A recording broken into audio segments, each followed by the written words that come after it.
یا اللہ اگر تو کسی کو وفات کے بعد قبر میں نماز پڑھنے کی سعادت عطا فرمائے تو مجھے بھی مشرف فرمانا۔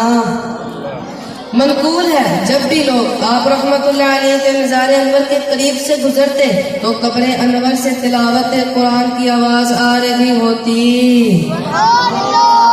دہن میلا نہیں ہوتا، بدن میلا نہیں ہوتا، خدا کے اولیاء کا تو کفن میلا نہیں ہوتا۔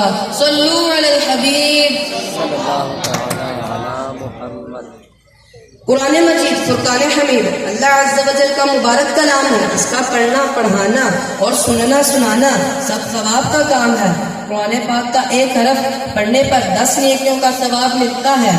چنانچہ خاتم المرسلین، شفیع المذنبین، رحمت للعالمین صلی اللہ تعالی علیہ وآلہ وسلم کا فرمان دل نشین ہے، جو شخص کتاب اللہ کا ایک حرف پڑھے گا اس کو 1 نیکی ملے گی جو 10 کے برابر ہوگی۔ میں یہ نہیں کہتا الف لام میم ایک حرف ہے، بلکہ الف ایک حرف، لام ایک حرف، میم ایک حرف ہے۔ تلاوت کی توفیق دے دے الہی، گناہوں کی ہو دور دل سے سیاہی۔ صلو علی الحبیب۔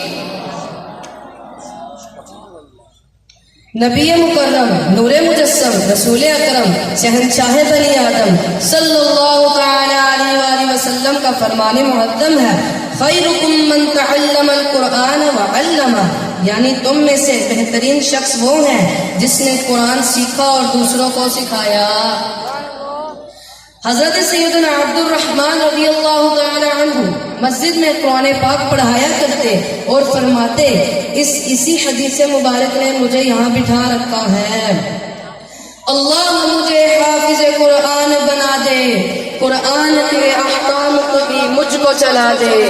صلو علی الحبیب صلی اللہ تعالی علی محمد۔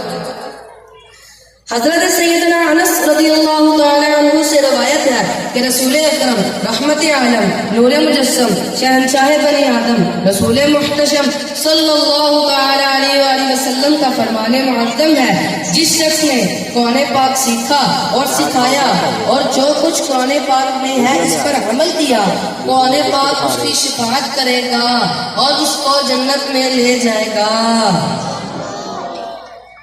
الہی خوب دے دے شوق قرآن کی تلاوت کا، شرف دے گنبد خضرا کے سائے میں شہادت کا۔